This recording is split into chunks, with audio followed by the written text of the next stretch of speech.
वंदे मातरम नमस्तुभ्यम दोस्तों। स्वागत है आप सबका सैपियंस क्वेस्ट में। तो देखिए भाई साहब, हम लोग की जो कहानी थी वो चल रही थी कि स्ट्रेंजर जो है हमारे जो रैमजो आयरन वर्क्स के जो मालिक हैं, जो वहाँ के जो ओनर हैं, उनके घर में वो आ गया और उनकी बेटी जो थी उनको स्वागत सत्कार से उनको घर पे बुलाती है और क्रिसमस ईव पे मनाने के लिए कहती है। तो आज हम लोग की कहानी आगे बढ़ेगी कि कैसे जो हमारा स्ट्रेंजर है, जो पेडलर है हमारा, जो वेगाबॉन्ड है, वो कैसे जो है क्या करना चाहता है और क्या उसके दिमाग में चल रहा है, वो सभी चीज़ें यहाँ पर आज कवर होंगी।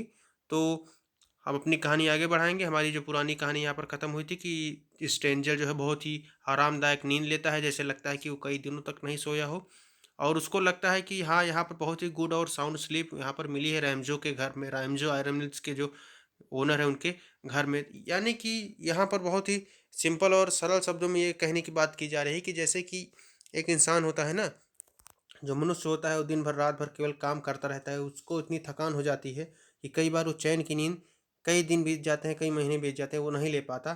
तो जब आपको कई कार्य दिए गए हों और आप सभी कामों से निवृत्त होकर के आप अपने आप को फ्री फ़ील करें और उसके बाद जब आप काम को करते हैं और उसके बाद जब आप एक साउंड स्लीप लेते हैं, तब आपको कहीं न कहीं वो एसेंस ऑफ जो साउंड स्लीप का है वो समझ में आता है। यानी कि जो सही-सही ईज़ीनेस फ़ील होती है, जो कि सही-सही जो फ़ील होता है, यानी कि free from all the worldly obstacles, जो यहाँ की फ़िज़िकल वर्ड्स के जो नीड्स हैं, वो सभी फुलफ़िल हो जाती है, तभी आप एक साउंड स्लीप ले पाते हैं। तो यहाँ पर यही कहने की बात की जा रही है। और हैमलेट जो हमारे विलियम शेक्सपियर जी ने लिखा है, वहाँ उसकी एक बहुत अच्छी लाइन है कि the work we delight in pain, यानी कि वो काम जिसे करके हमें खुशी मिलती हो, उसमें कोई थकान नहीं होती। और वही चीज़ यहाँ पर भी है कि जो स्ट्रेंजर है उसको अपना काम करने में कोई दिक्कत नहीं हो रही है। यदि कहा जाए सही से तो स्पिरिचुअल तरीके से भी वो सही काम कर रहा है, यानी कि कमा करके खा रहा है, रेड ट्रैप्स को बना रहा है। पर कहीं न कहीं वो एथिकल कार्य भी कर रहा है। अनएथिकल कार्य कौन-सा है? अनएथिकल कार्य ये है कि वो चोरी भी कर लेता है, डकैती भी डाल लेता है। मतलब डकैती तो नहीं कहेंगे, डकैती बड़े स्तर पर जब दिन-दहाड़े लूट होती है उसको कहते हैं।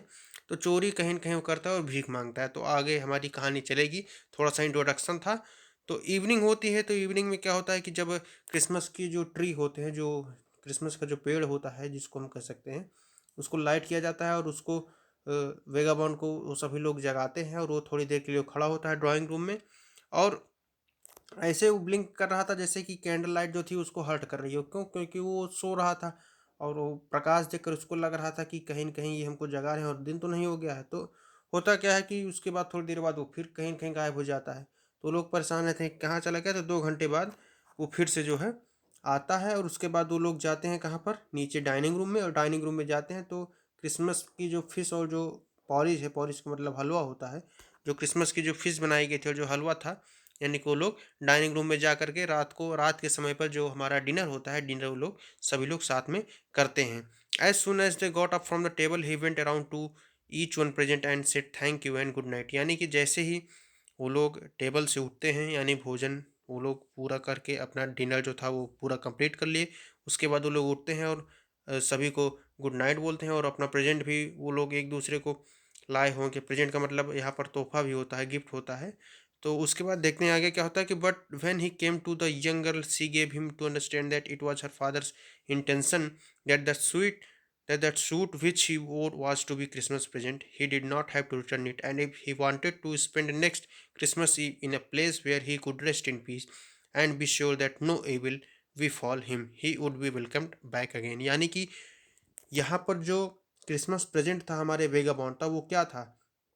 जो रैमजो आयरन मिल्स के जो मालिक हैं, जो उनकी बेटी है एडला विल मैनसन उनको जो है वो सूट देती है, जो सूट वो क्रिसमस प्रेजेंट के तौर पर उसको देती है, कि जो सूट उसने पहना था, कि जो फादर का उसका सूट था और जो उसके फादर का इंटेंशन भी था, उसकी फादर की इच्छा भी थी कि ये सूट उनको दिया जाए एज ए प्रेजेंट के तौर पर, एज ए गिफ्ट के तौर पर। क्यों? क्योंकि उसको लगता है कि जो हमारा कहीं न कहीं वो जो पुराना साथी था, जो कहीं न कहीं रेजिमेंटल कॉमरेड था, उसको लगता है कि ये कहीं न कहीं वो कैप्टन वॉन स्टेल हैं।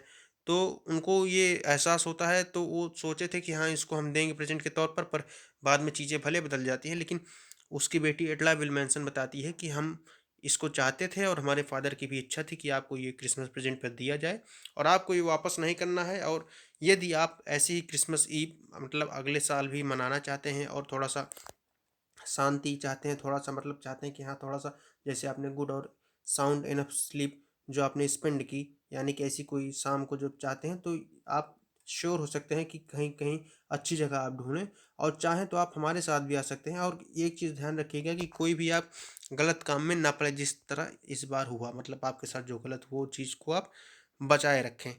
तो जब ये सब वो उसकी बेटी बोलती है, तो जो हमारा वेगाबॉन्ड था वो कुछ समझ नहीं पाता और वो कुछ आंसर जो है नहीं करता। वो केवल उसकी तरफ देख रहा था। क्यों? क्योंकि उसको लग रहा कि वो अमेज़िंग चीज़ थी। उसकी तरफ केवल स्टेयर कर रहा था। स्टेयर का मतलब घूरना होता है। Stare at the young girl in the boundless amazement, यानी कि बाउंडलेस मतलब होता है जिसकी कोई बाउंड्री ना हो। तो वो अमेज़िंग फ़ील कर रहा था, क्योंकि उसके साथ ऐसा व्यवहार कभी दोबारा या कभी एक बार भी जीवन में उसके नहीं हुआ था। क्यों? क्योंकि कहीं न कहीं वो हमेशा चलता रहता था, उसकी कोई एक स्टेबल प्लेस नहीं थी जहाँ पर वो रह सके, जहाँ पर वो रुक कर के खाना-पीना खा सके या फिर जहाँ पर रुक कर के नींद ले सके।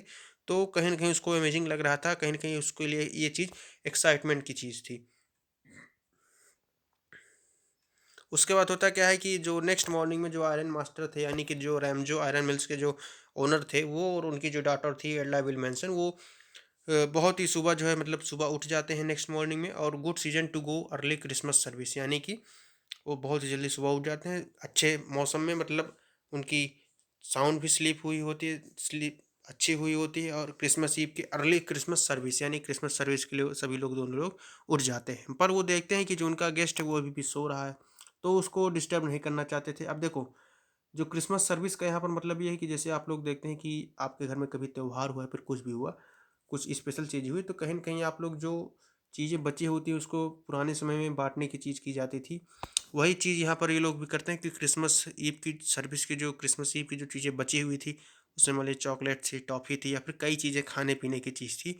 तो इनके यहाँ इतनी ज़्यादा गर्मी नहीं पड़ती, ठंड प्रदेश होता है, ठंड का मौसम होता है, तो चीज़ें खराब भी नहीं होती, तो कहीं न कहीं उसको बाँटने के लिए वो लोग जा रहे थे। पर वो परेशान नहीं करना चाहते थे हमारे वेगबॉन्ड को, क्योंकि वो सो रहा था और बहुत दिनों बाद उसने साउंड स्लीप की थी, तो उसको डिस्टर्ब नहीं करना चाहते थे और सो रहा था, वो लोग चले जाते हैं। लेकिन जब 10 बजते हैं, तो वो चर्च से जो है वापस आते हैं। क्यों? क्योंकि when at the 10 o'clock they drop back from the church, यानी कि वो चर्च से 10 बजे वापस आते हैं। The young girl sat and hung her head even more deject dejectedly than usual, यानी कि जो उसकी बेटी थी, वो जो है उसका जो सर था वो थोड़ा-सा डिजेक्टफुल मैनर में, मतलब जैसे कि पहले आप देखिए गाड़ी में आप सभी लोग होते हैं तो सर नीचे करके कैसे मतलब लेटते हैं, फिर वो मतलब बैठते हैं, कभी-कभी सोते हैं। अब यहाँ पर डिजेक्शन का मतलब ये नहीं कि वो कहीं सो रही है, यहाँ पर मतलब ये है कि जैसे आप कभी निराश हो जाएँ या फिर हताश हो या फिर कोई ऐसी चीज़ सुनकर आपके मन में उदासी छाई हो, तो यहाँ पर डिजेक्शन का मतलब वो है डिजेक्टेडली देन यूजुअल, यानी कि जैसे सामान्यतः होता था उसके बजाय वो थोड़ा-सा डिजेक्शन फ़ील कर रही है। क्यों? क्योंकि उसने जो है चर्च में पता चला कि जो ओल्ड क्रॉफ्टर था आयरन वर्क्स का, उसको किसी ने चोरी कर लिया है और वो चोरी करने वाला कौन है? वही आदमी है जो रेड ट्रैप बेचता है, यानी कि उसको लगा कि कहीं न कहीं वो वही गेस्ट तो नहीं है जो जिसने उसकी क्रिसमस ईव के साथ अपनी ईव को मनाया हो, सेलिब्रेट किया हो। तो क्रॉफ्टर बेसिकली वो आदमी होता है स्कॉटलैंड में, क्रॉफ्टर उसको कहते हैं जो कभी-कभी मान लीजिए उसके घर बने हों और वो किराए पर अपने घर को देता हो, तो उसको भी क्रॉफ्टर कहा जाता है। तो बताया जा रहा है कि जो आयरन वर्क्स के जो एक मतलब काम करने वाला आदमी था, वो जो क्रॉफ्टर था, वो बूढ़ा क्रॉफ्टर था, उसको किसी ने चोरी कर लिया। और जब ये बात उसको पता चलती है, तो जो उसके फादर होते हैं, तो वो कहते हैं कि मुझे पता था कि ये ऐसा आदमी है और तुमने उसको जो है घर में आने दिया, क्रिसमस ईव के लिए मनाया। अब मुझे पता नहीं कि कितने जो है जो चांदी के चम्मच है, सिल्वर स्पून्स हैं जो कबर्ड में रखे हुए थे, वो पता नहीं कितने बचे होंगे। यानी कि उसको कहीं न कहीं उनको भी शक होता है कि कहीं ऐसा तो नहीं उनकी जो सिल्वर स्पून्स तभी चोरी हो गए हों। तो जब होता क्या है कि जब the wagon had hardly stopped at the front step when the iron master asked the valet whether the stranger was still there. जब उनकी गाड़ी रुकती है, जो वैगन का मतलब गाड़ी है, तो जब वो रुकती है तो पहले मतलब उनके घर के सामने, तो वो वैलेट से पूछते हैं, वैलेट कौन? पर्सनल अटेंडेंट, यानी कि जो नौकर था, उससे पूछते हैं कि क्या जो स्ट्रेंजर है वो अभी भी यहाँ पर है कि वो चला गया। He added that he added that he had heard at the church that the man was a thief, यानी कि बताते हैं वॉलेट को कि उन्होंने सुना कि चर्च पे उनको पता चली ये बात कि वो कहीं न कहीं जो स्ट्रेंजर है वो चोर है। तो वायलेट क्या कहता है? वायलेट आंसर करता है कि वो हमारा फेलो था, जो हमारा स्ट्रेंजर था, जो वेगाबॉन्ड था, वो चला गया और उसने कुछ भी चीज़ यहाँ से चोरी नहीं की, यानी कि यहाँ से वो कोई भी चीज़ नहीं ले गया। बल्कि ऑन द कंट्रेरी, कंट्रेरी का मतलब होता है इसके विपरीत, यानी कि इसके बजाय वो कुछ छोटा-सा पैकेज यहाँ पर छोड़ गया है, किसके लिए? विल मैनसन के लिए, जो उसकी बेटी थी उसके लिए। क्यों?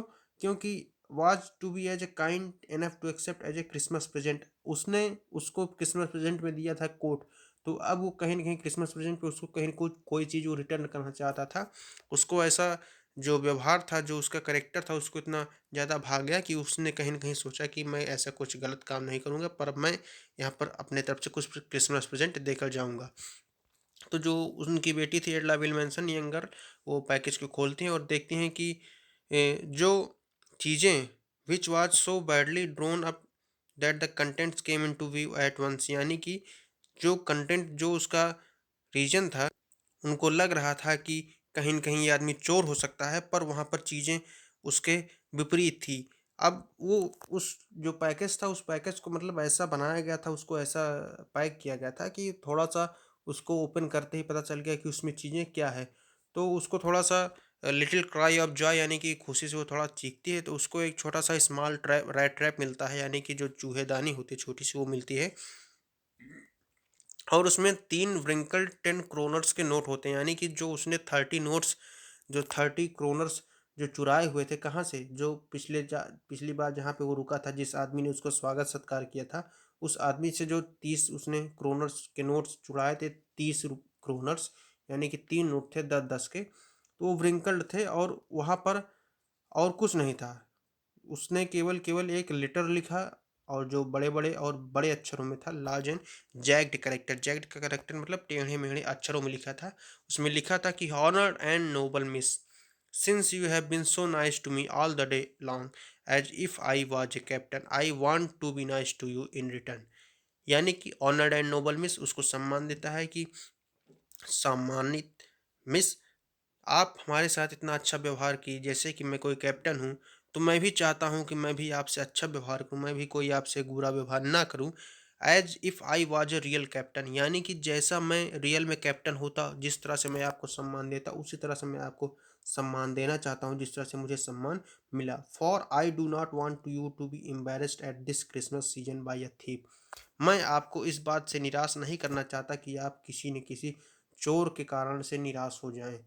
वहाँ पर वो कहीं न कहीं एक्सेप्ट कर रहा है कि वो थोड़ा-सा चोरी करता है, और ये चीज़ उसको कहीं न कहीं सबसे अलग बना दे रही है। तो for do I do not want you to embarrassed, इसके लिए मैं नहीं चाहता कि आप एम्बैरेसमेंट फ़ील करें at this Christmas season by a thief, और इस क्रिसमस के सीज़न में, क्रिसमस के मौके पर, वो भी एक चोर के द्वारा। But you can give back the money to the old man on the road side, लेकिन आप ये जो पैसे हैं ना, ये पैसे उस ओल्ड मैन को दे दीजिएगा जिसका घर कहाँ है? सड़क के किनारे। Who has the money pouch hanging on the window frame as a bait for poor vendors, जिसने ये जो मनी का पाउच है, ये विंडो फ्रेम पर लटका के रखा था, खिड़की के ढांचे पर। और वो क्या था? एक बेट था पुअर वेंडर्स से, जो बाहर लोग टहलते रहते हैं और जो गरीब हैं, वेंडर्स कौन है? जो इधर उधर घूम रहे हैं, वेगाबाउंड हैं, उनके लिए एक बेट का काम कर रहा था। बेट का मतलब चारा होता है, BAIT। तो बताता है कि कैसे पैसे जो होते हैं वो कहीं न कहीं जो गरीब घूमने वाले, जो गरीब बेगबॉन्ड होते हैं, उनके लिए एक चारे का काम था। तो चारा की तरह वो भी कहीं न कहीं आकर्षित हुआ और उसने चोरी कर लिया। The rat trap is a Christmas present from a rat who would have been caught in this word rat trap if he had not raised to captain, because in that way he got power to clear himself। यहाँ पर कहीं न कहीं देखो भाई, बहुत important line, और पूरे चैप्टर की जो समरी है ना, आप कह सकते हो कि पूरे चैप्टर की समरी यहाँ पर आ गई कि ये जो रैट ट्रैप है ना, एक क्रिसमस प्रेजेंट है किसके, कहाँ से? एक रैट की तरफ से, और जो इस दुनिया के रैट ट्रैप में फंस गया हो, मतलब समझ रहे हो? ये जो दुनिया का रैट ट्रैप है ना, जो पूरी संसार जिसको कहते हैं माया जाल, ये माया जाल क्या है? ये कहीं न कहीं एक चूहेदानी की तरह है, जिसके अंदर बेट क्या होता है? बेट होता है पोर्क का चीज़, और जो कहीं न कहीं बताता है कि वो जो पोर्क सूअर का मांस होता है, और जो पनीर होती है चीज़, जो चूहों के लिए जो काम करती है बेट के तौर पर, वैसे ही यहाँ पर जो मनी और पावर हो, क्या बेट की तरह काम करता है इंसानों के लिए, और इंसान सदा के लिए इसी माया जाल में, जंजाल में हमेशा के लिए फँस के रह जाता है। वो कहीं न कहीं लोभी हो जाता है, अपने नैतिक मूल्यों को भूल जाता है और वही चीज़ यहाँ पर उसने बहुत ही कम शब्दों में, बहुत ही सरलता के साथ एकदम समरी के तौर पर कह दी कि जो क्रिसमस की प्रेज़ेंट है ना, ये उस ये जो रैट रैप है, ये एक क्रिसमस प्रेज़ेंट है और किसकी तरफ से? उस रैट की तरफ से। अपने आप को रैट कह रहा है, अपने आप को पर्सोनिफ़ाई कर रहा है। पर्सोनिफ़िकेशन यहाँ पर फ़िगर ऑफ स्पीच यूज़ हो रहा है क्योंकि वहाँ पर एक रैटरो को पर्सन की तरह देखा जा रहा है। और किसकी तरफ से? A rat who had been caught in this world rat trap, यानी कि अगर उस पर्सन को कैप्टन की तरह न रेस किया जाता तो वो इस वर्ल्ड के रैट ट्रैप में फंस जाता, because in that way he got power to clear himself. लेकिन अब उसको इतनी पावर मिल गई है कि वो अपना रास्ता क्लियर कर सके, वो अपने आप को क्लियर कर सकते, अपने आप को जान सके। जो रीजन होता है, जो कंडीशन होती है कि हाँ, अपने आप को आप पहले जानिए, जो इंट्रा पर्सनल मैसेज होता है, यहाँ पर वो चीज़ देने की कह रहा है कि आप इंट्रापर्सनल जो आपका ऑब्जेक्टिव है, इंट्रापर्सनल जो आपकी कैरेक्टर है, इंट्रापर्सनल जो आपका थीम है, उसको आप कवर करिए कि अपने आप को जानिए पहले। जो बॉडी और सोल का अटैचमेंट है, उसको आप जानिए। With return with friendship and high regard captain von Stahle. अब यहाँ पर अपने आप को कैप्टन की तरह देख रहा है, कह रहा है कि मतलब कि आपकी तरफ से रिटर्न एंड विथ फ्रेंडशिप, दोस्ताना के तौर पर लिखा हुआ, विथ हाई रिगार्ड, बहुत ही हाई रिगार्ड के साथ कैप्टन वॉन स्टेल। यहाँ पर उसकी पूरी लाइफ, पूरी जो कहने का तरीका है, जो बोलने का तरीका है, जो उसके रहने का ढंग है, पूरा कहीं न कहीं बदल गया। क्यों? क्योंकि एक छोटे से अच्छे व्यवहार के कारण पूरा उसका जो लाइफ थी ट्रांसफ़ॉर्म हो गई। ट्रांसफ़ॉर्मेशन यहाँ पर हो गया, बड़ा चेंज आ गया और अपने आप को कैप्टन की तरह मान रहा है और कैप्टन की तरह ट्रीट भी कर रहा है। और कह रहा है कि मैं एक बड़े रैट ट्रैप से बच गया। और जो रैट ट्रैप था वो कहाँ का रैट ट्रैप था? वो दुनिया का रैट ट्रैप था और इसी रैट ट्रैप में पूरी दुनिया क्या है, फंसी हुई है। विशियस सर्किल चल रहा है। यानी कि लास्ट में हमारी जो समरी थी वो बताने की आवश्यकता नहीं है, पूरी पूरी समरी केवल इन्हीं लाइनों से कवर हो जाती है। और कैप्टन वॉन स्टेल था जो उसको कैरेक्टर का जो दिया था नाम, किसने? हमारे जो रैमजो आयरन मिल्स के जो ओनर हैं, जो आयरन मास्टर है, उन्होंने दिया था, तो अपने आप को मान भी लेता है। तो यहाँ पर अगर हम थोड़ा सा और ऐड करना चाहें, दो तीन लाइनें, कि जो चैप्टर का थीम है, चैप्टर की थीम क्या कहना चाहती है, तो चैप्टर की थीम अगर हम कहें तो केवल बहुत ही सरल शब्दों में हम कह सकते हैं कि ये कुछ नहीं है, सिर्फ और सिर्फ ये बताया जा रहा है कि दुनिया एक किस तरह से मायाजाल है। और दूसरी बात करें तो दूसरी बात ये कही जा सकती है कि यदि हम अच्छे व्यक्ति के साथ, या फिर अच्छा व्यक्ति हो चाहे बुरा व्यक्ति हो, यदि उसके साथ केवल केवल व्यवहार अच्छा करें ना, तो उसके जीवन में भी कहीं न कहीं व्यवहार पूरा परिवर्तन हो जाता है, जिस तरह से इस हमारे वेगाबॉन्ड के साथ हुआ। तो हमें कहीं न कहीं ये चैप्टर अच्छे व्यवहार करने के लिए प्रेरित करता है और ये भी कहता है कि कैरेक्टर इज़ एवरीथिंग। एक बहुत ही अच्छी कहावत भी है इंग्लिश में कि when money is lost nothing is lost, when health is lost nothing is lost. Sorry, money नहीं है, वहाँ पर है when wealth is lost nothing is lost, when health is lost something is lost, and when character is lost everything lost. यानी कि जब आपकी wealth गई तो मतलब कुछ नहीं है, वेल्थ आती है चली जाती है, मनी आता है पैसा आता है चला जाता है। हेल्थ गई तो थोड़ा-सा कह सकते हैं हाँ, थोड़ा बहुत कुछ न कुछ आपको घाटा हुआ, लेकिन जब आपका कैरेक्टर चला गया, तो एक बार बदनाम कोई हो गया तो फिर उसको नाम कमाने में पूरी ज़िंदगी लग जाती है और ऐसा फिर दोबारा संभव नहीं होता है। थोड़ा-सा हम चैप्टर के जो थीम है इसको थोड़ा-सा देखेंगे, उसके बाद चैप्टर को ख़त्म करेंगे। और सभी लोग को पता है कि जैसे जो चैप्टर था पूरा, ये कहीं न कहीं जो स्कॉटलैंड का जो एरिया था उसमें कवर हुआ है। जो थीम है, the trap of material benefit that most human beings are prone to fall into. यानी कि यहाँ पर फिजिकल वर्ड्स की डोमिनेंस की बात की गई है कि जो मटेरियल बेनिफिट के चक्कर में ह्यूमन बींग्स क्या हो जाते हैं, विशियस सर्किल में फंस जाते हैं और हमेशा इस संसार के विशियस सर्किल में फंसे रहते हैं और उससे बाहर वो नहीं निकल पाते हैं। अपने सॉल की परफेक्शन को चक्कर में हमेशा को वो भूल जाते हैं। सब थीम क्या कह सकते हैं कि the human tendency to redeem oneself from dishonest ways, यानी कि जो ह्यूमन की टेंडेंसी होती है कि अपने आप को क्या करे, वो डिसऑनेस्ट वेज में कई बार इंसान जो है अच्छे काम को ना करके, बहुत ही अच्छा ही काम होता है, बहुत ही अच्छा इंसान होता है, कई बार वो अपने काम को करने के चक्कर में कई बार गलत रास्ते अपना लेता है। तो यहाँ पर ये चीज़ों को बहुत ही अच्छे तरीके से बताया गया है। तो comprehension talking about the test और थिंकिंग अबाउट लैंग्वेज, अब यहाँ पर कुछ विशेष ऐसा नहीं है। तो चैप्टर हमारा यहीं पर ख़त्म होता है। मेन चीज़ जो थी यहाँ पर कि दो चीज़ें पॉइंट आउट कर सकते हैं अगर हमको अपने से थीम लिख ली हो, कि जो मटेरियलिस्टिक वर्ड है, जो फिजिकल वर्ड है, इसकी अटैचमेंट दिखाई गई है ह्यूमंस के साथ। और दूसरी जो हमारी सबसे मोस्ट इम्पॉर्टेंट थीम हो सकती है कि एक अच्छे करेक्टर से ना हम एक बुरे से बुरे व्यक्ति, एक खराब से खराब व्यक्ति को भी बदल सकते हैं, उसको ट्रांसफॉर्म कर सकते हैं। ट्रांसफॉर्मेशन ऑफ करेक्टर जिसको यहाँ पर कह सकते हैं, यानी कि बहुत ही आसानी से यदि हम किसी व्यक्ति के साथ या फिर कोई जानवर ही ना हो, जानवर की आप मदद करते हैं, यानी कि किसी भी अच्छे व्यक्ति, किसी बुरे व्यक्ति, कोई जानवर हो, कोई भी व्यक्ति हो, उसको अगर आप बदलना चाहते हैं तो उसको फोर्सफुली आप कभी कुछ नहीं कर सकते उसके साथ, उसको आप सज़ा देकर कुछ नहीं कर सकते। केवल उसके साथ प्रेम भरा व्यवहार, एक अच्छा करैक्टर, एक अच्छा बिहेवियर उसको कहीं न कहीं बदल देता है और आपकी जो पोज़ीशन होती है वो कहीं न कहीं सोशली और सामाजिक रूप से और आपके मैच्योरिटी लेवल से थोड़ा-सा बढ़ जाती है। तो चैप्टर को यहीं समाप्त करेंगे। कोई क्वेरी हो, कोई सजेशन हो, कमेंट बॉक्स आपके लिए सदा के लिए ओपन है। और जो हमारी सीरीज़ चल रही है, सीरीज़ में आपके सभी चैप्टर्स कवर होंगे, line by line, word by word, कोई चीज़ छूटने नहीं वाली है। तो अगर लगा हो आपको अच्छा कि हाँ, ये लाइक करने लायक है तो आप कर दीजिएगा, अन्यथा मत करिएगा। और आपको लगे कि आपके दोस्त भी इस चीज़ को जाने, आपको लगता हो कि हाँ, ये बताने वाली चीज़ है तो आप बिल्कुल शेयर करिएगा, और नहीं लगता है तो मत करिएगा। वो आपकी विशेषता है, आपकी कार्यशैली है। तो अंतिम के लिए हम विदा लेंगे। देखते रहिए सैपियंस क्वेस्ट। नमस्तुभ्यम, वंदे मातरम।